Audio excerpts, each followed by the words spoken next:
Welcome, seekers of hidden truth, to Sigil Sanctum, your gateway into the forbidden corridors of ancient wisdom, where shadows hold secrets and light reveals uncomfortable truths. I am your guide through these mystical realms, and today we embark on perhaps our most dangerous journey yet, into the story of Azazel, the fallen angel whose very name has been whispered in fear and reverence for millennia. In the depths of apocryphal literature, buried beneath layers of censorship and religious orthodoxy, lies a tale so profound and disturbing that it was deemed too dangerous for common knowledge. The Book of Enoch, one of the most significant non-canonical texts ever written, pulls back the veil on a cosmic drama that forever changed the relationship between heaven, earth, and humanity itself. But this isn't just another story about good versus evil, light against darkness. No, what we're about to explore challenges the very foundations of how we understand knowledge, power, and the price of enlightenment. Azazel's story forces us to confront an uncomfortable question that echoes through every age of human civilization. Is there knowledge that we, as conscious beings, are simply not meant to possess?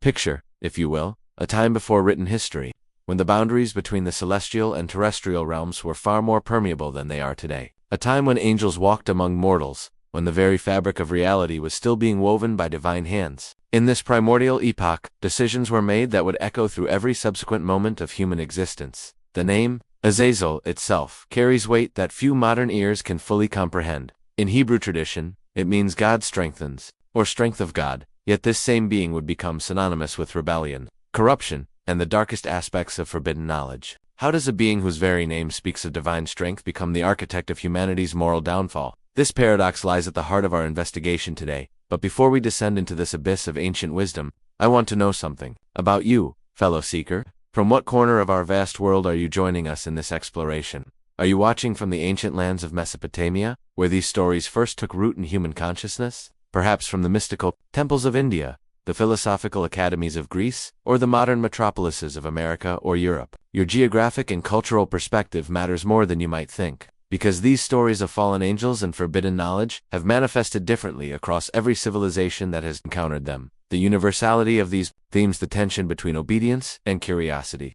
the price of knowledge, the corruption of power, suggests that we're dealing with something far more profound than mere mythology. We're exploring archetypal forces that operate within the deepest structures of human consciousness itself. That to truly understand the magnitude of Azazel's fall, we must first comprehend the heights from which he descended. This is not a tale of some minor celestial functionary going astray. We are speaking of a being who once stood among the highest echelons of the angelic hierarchy, a creature of such magnificent beauty and terrible power that his very presence could transform the space around him. The ancient texts describe Azazel in terms that stretch the limits of human language.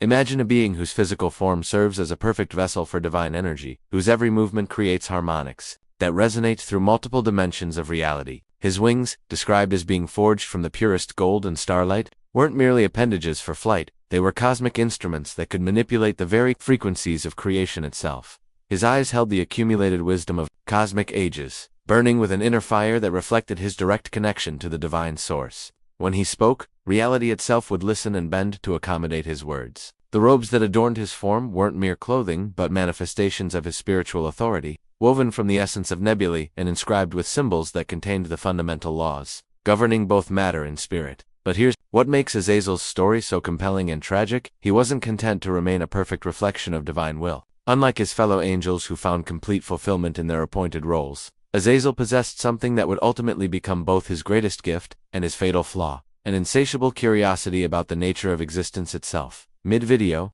engagement hook. If you're finding these revelations about the true nature of celestial beings as mind-bending as I am, this is the perfect moment to subscribe to Sigil Sanctum and activate that notification bell. We're peeling back layers of reality that most channels wouldn't dare touch, and I guarantee that what we uncover next will fundamentally challenge how you view the relationship between knowledge and corruption.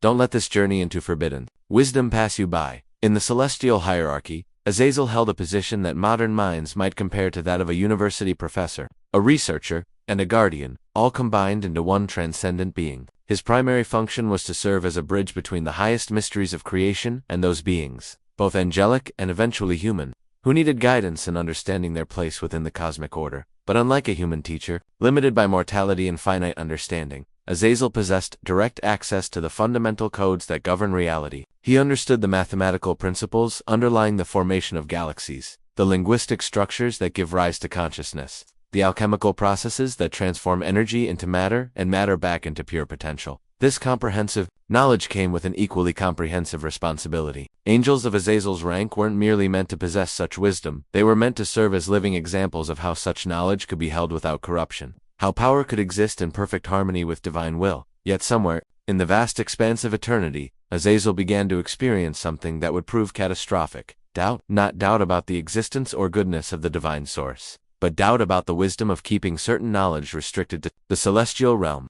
He began to question whether the boundaries between heaven and earth, between divine wisdom and mortal ignorance, were truly necessary or merely arbitrary limitations imposed by a controlling cosmic order. This doubt, small as it may have seemed in the beginning, created the first crack in what had been perfect celestial harmony. And through that crack, ideas began to flow that would ultimately reshape the destiny of both angels and humans alike. The decision to descend from the celestial realm to the earthly plane represents one of the most consequential choices ever made by a conscious being. This wasn't a gradual slide into corruption or a moment of temporary weakness. It was a calculated, deliberate act of cosmic rebellion that Azazel undertook with full knowledge of its potential consequences. The Book of Enoch describes this descent in terms that modern physicists might recognize as a dimensional phase transition. Azazel didn't simply travel from one location to another. He fundamentally altered his state of existence, transforming from a being of pure spirit into something that could interact directly with material reality. This transformation required tremendous power and came with irreversible consequences. But why did he make this choice? The ancient text suggests multiple motivations working in complex harmony. First, there was genuine compassion for humanity. Azazel observed early humans struggling with their limitations, living brief lives filled with suffering, ignorance, and death. From his cosmic perspective, he could see solutions to their problems, knowledge that could extend their lives, increase their power, and elevate their consciousness. Second, there was intellectual pride.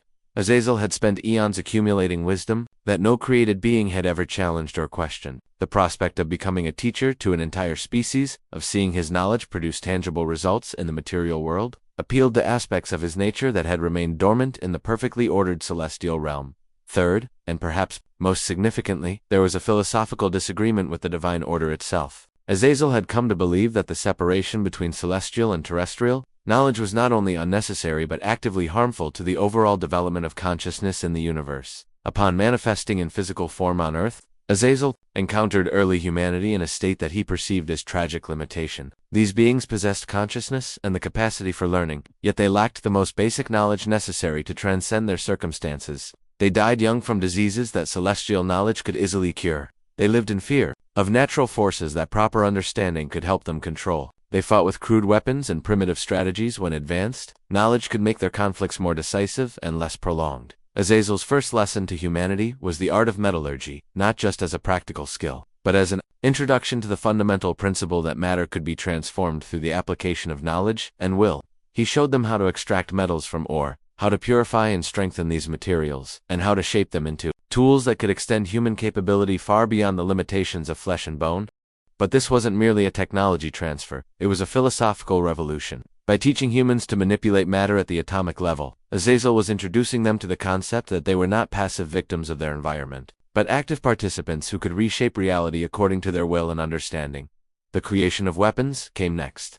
And here we see the double-edged nature of all knowledge. The same metallurgical skills that could create beautiful art and useful tools could also forge swords, spears, and armor. Azazel taught humans not just how to make these weapons, but how to use them effectively, the principles of strategy, tactics, and warfare that would allow them to settle disputes through superior force, rather than negotiation or divine intervention. This introduction of advanced warfare technology had immediate and far-reaching consequences. Conflicts that previously might have been resolved through ritual combat or community mediation now escalated into large-scale battles with unprecedented casualty rates. The knowledge of superior weapon-making became a source of power imbalance between different human groups, creating the first seeds of what we would now recognize as arms races and technological warfare. But Azazel's most subtle and perhaps most dangerous teaching concerned what the texts euphemistically call the beautification arts, the use of cosmetics, jewelry, and decorative objects to alter physical appearance. On the surface, this might seem like the least harmful of his forbidden lessons, but it introduced concepts that would prove extraordinarily corrosive to human spiritual development. Through the art of cosmetics, Azazel taught humans that their natural appearance could and should be modified to achieve desired effects. This wasn't just about beauty in an aesthetic sense, it was about the power to create illusions, to manipulate how others perceived them, and ultimately to prioritize external appearance over internal spiritual development. The knowledge of precious stones and rare materials introduced concepts of scarcity-based value systems. For the first time, humans began to desire objects not because of their practical utility, but because of their rarity and the social status they conferred. This marked the beginning of materialism as a driving force in human civilization. Descent and his initial teachings created a precedent that would prove catastrophically attractive to other members of the celestial hierarchy. The Book of Enoch describes how his example inspired a group of angels known as the Watchers to abandon their assigned roles and join in what became the greatest rebellion in cosmic history. The Watchers were originally tasked with a sacred responsibility to observe human development and occasionally provide gentle guidance, while maintaining strict non-interference with human free will. They were meant to be invisible guardians, cosmic anthropologists, studying the evolution of consciousness in material form, but Azazel's dramatic intervention demonstrated that direct action could produce immediate and seemingly beneficial results. The leader of this angelic rebellion was Azazel, whose name means famous rebellion. Unlike Azazel, whose motivations were primarily intellectual and compassionate, Azazel was driven by desires that were far more personal and ultimately more destructive. He convinced 200 angels to join him in descending to Earth. But their mission went far beyond sharing knowledge. They intended to take human women as wives and create hybrid offspring that would combine angelic power with human adaptability. This decision represented a fundamental violation of cosmic law that went far deeper than Azazel's. By creating sexual and emotional bonds with humans, the Watchers were abandoning their eternal nature and accepting mortality and attachment. But more significantly, they were attempting to create a new form of conscious being that had never been intended to exist. The offspring of these unions were called the Nephilim, beings of enormous size and power who possessed angelic knowledge, combined with human ambition and mortality-driven urgency. These giants became the first examples of what we might now call genetic engineering, though achieved through spiritual rather than technological means. Each of the fallen Watchers contributed their own specialized knowledge to humanity's rapidly expanding understanding of reality. Azazel taught astrology and the reading of celestial signs, giving humans tools to predict the future and attempt to control their destinies rather than accepting divine providence. This knowledge transformed humanity's relationship with time itself, introducing anxiety about the future and regret about the past that had never existed in their original state of present moment awareness. Azazel taught the secrets of lightning and atmospheric phenomena, knowledge that would eventually lead to humanity's ability to harness electrical power, but also introduced them to the concept that natural forces could be controlled and directed according to human will rather than accepted as expressions of divine power. Arm arrows, shared knowledge of spells and enchantments, the principles by which consciousness could directly influence physical reality through focused intention and ritual action. This teaching introduced magic as a human capability, but also created the foundation for what would become organized religion, with its emphasis on specific practices designed to influence divine favor. Azazel taught writing and literacy, perhaps the most far-reaching gift of all. While this might seem unambiguously beneficial, the ability to record and transmit knowledge across time and space fundamentally altered human consciousness. Oral traditions had required communities to maintain their wisdom collectively, ensuring that knowledge remained embedded within social relationships. Written language allowed knowledge to exist independently of its cultural context, making possible both the preservation of wisdom across generations and the accumulation of knowledge for purely selfish purposes. The collective impact of these teachings created what we might call a cognitive revolution in human consciousness. Suddenly, humans possessed capabilities that approached those of minor angels: the ability to predict celestial events, manipulate matter, influence consciousness through magical practices, and preserve knowledge across vast periods of time. But with these capabilities came challenges that neither the Watchers nor humanity were prepared to handle. The possession of powerful knowledge without the corresponding wisdom that comes from eons of spiritual development created a dangerous imbalance. Humans began to see themselves as potential equals to the divine rather than beloved children, in need of guidance and protection. The Nephilim giants, combining angelic power with human ambition, became the first examples of what absolute power without corresponding spiritual development could produce. These beings used their capabilities not for the benefit of creation but for their own aggrandizement, establishing themselves as god-kings over regular humans and consuming resources at unsustainable rates. The response from the divine realm to this unprecedented crisis was swift, decisive, and terrible in its scope. The Book of Enoch describes a cosmic court proceeding where the archangels Michael, Gabriel, Raphael, and Uriel presented the case against the fallen Watchers to the Ancient of Days, the eternal consciousness that serves as the source and judge of all existence. The charges were severe and multifaceted. Azazel and the Watchers had violated their sacred oaths, corrupted human development, created unauthorized hybrid beings, and introduced knowledge that was rapidly destabilizing the balance between the material and spiritual realms.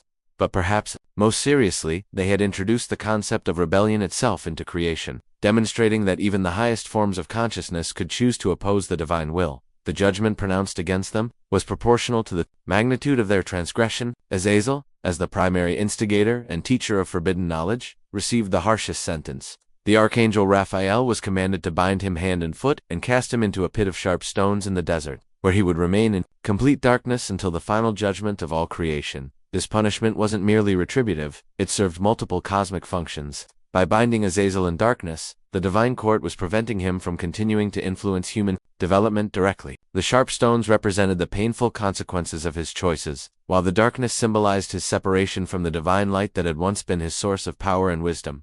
But Azazel's punishment was only the beginning, and the other watchers were bound in the valleys of the earth, imprisoned beneath mountains and sealed with spiritual chains that would hold them until the end of time. Their hybrid Nephilim children were destroyed in the Great Flood, though some traditions suggest that their spirits remain to become the demons and unclean spirits that continue to influence human affairs.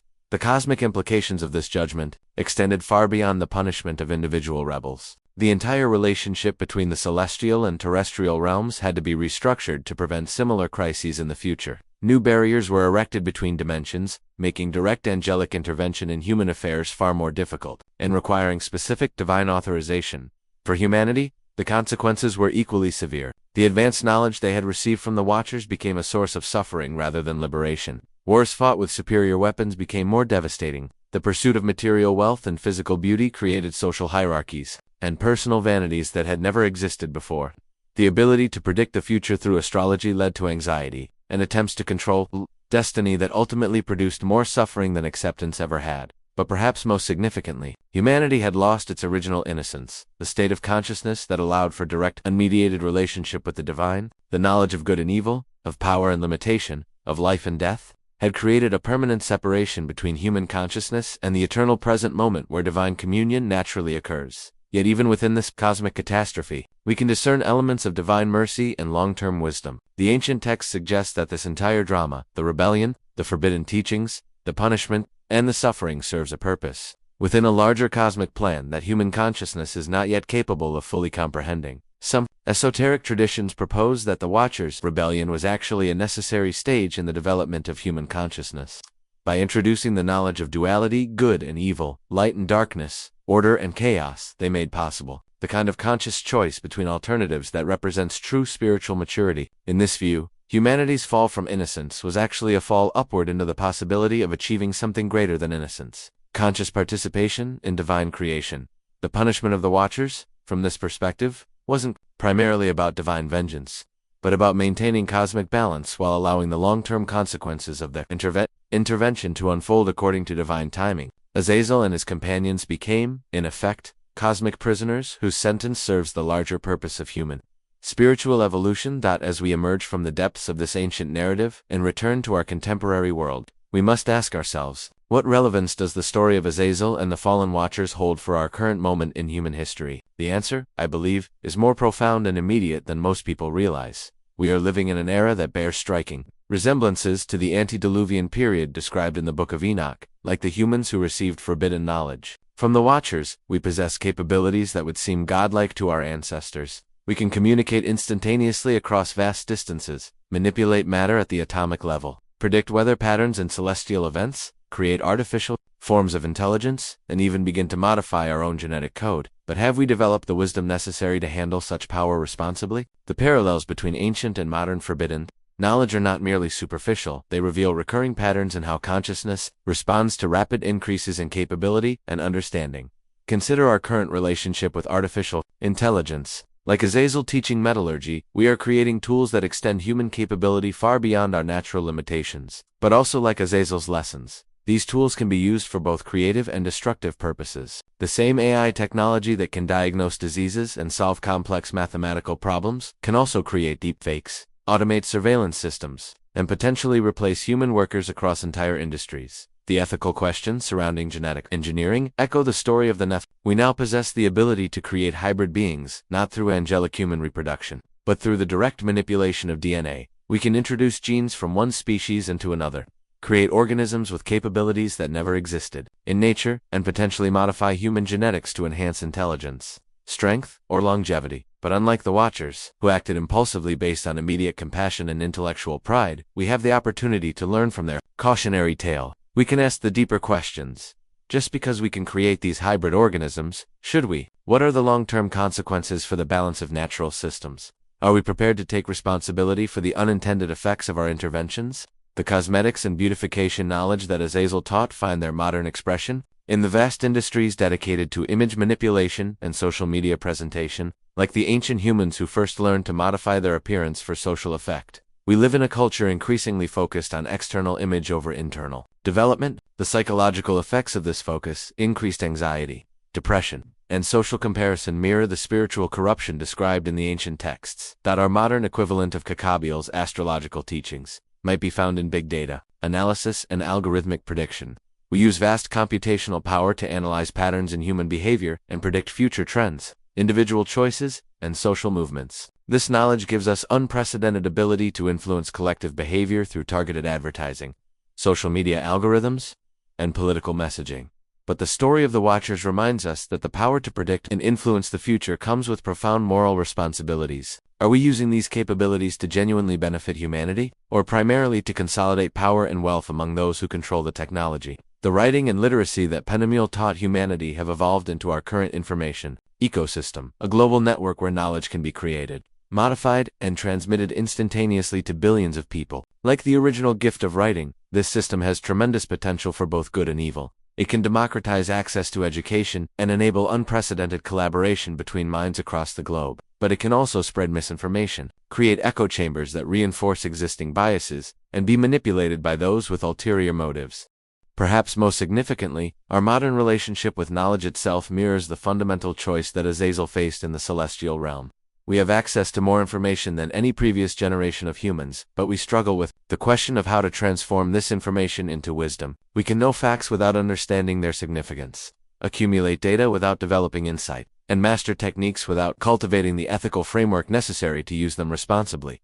The psychological dimension of the Azazel story, viewed through the lens of Carl Jung's analytical psychology, reveals patterns that operate within individual consciousness as well as collective human behavior. Jung's concept of the shadow, the unconscious aspects of personality that we typically reject or deny, finds perfect expression in Azazel's role as the bearer of forbidden knowledge. Every individual consciousness contains both the desire for knowledge and power, the Azazel principle, and the need for moral boundaries and spiritual connection, the divine order principle. The healthy development of personality requires integrating these opposing forces, rather than identifying completely with either one. When we deny our curiosity and ambition, we become spiritually stagnant. When we pursue knowledge and power, without moral restraint, we become destructively grandiose. The story suggests that the path forward lies not in rejecting knowledge or innovation, but in developing the wisdom to handle increasing power responsibly. This requires what we might call conscious evolution, the deliberate cultivation of ethical understanding and spiritual maturity at the same rate that we develop technological capability. Contemporary thinkers from various fields have articulated similar concerns. The physicist Werner Heisenberg observed that the first gulp from the glass of natural sciences will turn you into an atheist, but at the bottom of the glass, God is waiting for you. This suggests that superficial knowledge can be spiritually corrosive, but deep understanding ultimately leads back to reverence for the mystery of existence. The philosopher Martin Heidegger warned about the dangers of treating the world purely as a collection of resources to be exploited, arguing that this technological mindset alienates us from the deeper dimensions of being. His concerns echo the ancient warnings about the spiritual costs of focusing too heavily on material manipulation and control. The environmental crisis that we currently face can be understood as a large-scale manifestation of the same imbalance that the Watchers created in the antediluvian world. By developing the power to transform natural systems without corresponding wisdom about the interconnectedness of all life, we have created problems that threaten the stability of the entire planetary ecosystem. But the story of Azazel also offers hope. The fact that divine mercy ultimately works through even cosmic rebellion suggests that our current challenges may be part of a larger evolutionary process that will eventually lead to greater wisdom and maturity. The key is recognizing that we are not separate from the natural and spiritual orders, but participants in an ongoing cosmic conversation that requires both bold creativity and humble restraint. As we stand at this crucial juncture in human development, we can choose to learn from the cautionary tale of the Watchers rather than repeat their mistakes. This means approaching new knowledge and capabilities with reverence rather than arrogance, considering long-term consequences rather than immediate benefits, and always asking whether our innovations serve the greater good of all life rather than merely advancing our own power and status. The forbidden teachings of Azazel continue to echo through our world, not as an ancient curse, but as an ongoing invitation to conscious choice. We can use our knowledge to create weapons or healing tools, to manipulate others, or to serve genuine needs, to accumulate wealth and power for selfish purposes, or to contribute to the flourishing of all consciousness. The choice, as always, is ours. But now, armed with the wisdom of ancient warnings and the hard-won insights of human experience, we have the opportunity to choose more wisely than those who came before us. In the end, the story of Azazel reminds us that consciousness itself is the ultimate frontier, not the consciousness of artificial intelligence or genetically modified organisms, but the consciousness that we bring to every moment, every choice, and every use of whatever knowledge we possess. The path of wisdom lies in remembering that we are not gods, but conscious beings capable of participating in divine creation when we align our will with the deepest principles of love, truth, and service to the whole. Closing, fellow seekers, we have traveled far together through the shadowed corridors of forbidden knowledge and emerged with insights that few dare to explore. The story of Azazel and the Watchers is more than ancient mythology. It is a mirror reflecting our own potential for both transcendence and corruption, a roadmap for navigating the treacherous waters of power and knowledge in our current age. If this deep dive into the archetypal forces that shape human consciousness has expanded your understanding, if it has challenged you to think more carefully about the knowledge you seek and how you use it, then our time together has served its purpose. Subscribe to Sigil Sanctum and activate those notifications, because we are just beginning to unlock the treasure trove of wisdom hidden within the world's esoteric traditions. What other figures from the shadow realms of ancient literature would you like us to explore? Should we delve into the mysteries of Lilith, the first woman who refused subordination? Shall we investigate the Hermetic traditions and their claims about the nature of reality itself? Or perhaps you'd like us to examine the Gnostic Gospels and their radically different understanding of the relationship between matter and spirit? Your engagement and curiosity fuel these investigations. Share your thoughts in the comments, debate with your fellow truth seekers, and help us build a community dedicated to fearless exploration of the mysteries that conventional wisdom has deemed too dangerous to discuss. Remember, in the realm of forbidden knowledge, every answer reveals deeper questions, every light casts more complex shadows, and every step forward on the path of understanding requires greater courage and wisdom than the last dot. Until we meet again in these sacred spaces where ancient wisdom meets contemporary consciousness, keep questioning, keep seeking, and never forget that the most dangerous knowledge of all is the knowledge that we are far more powerful and responsible than we dare to imagine. This is Sigil Sanctum, guardian of secrets, keeper of hidden wisdom, signing off until our next journey into the forbidden realms of understanding.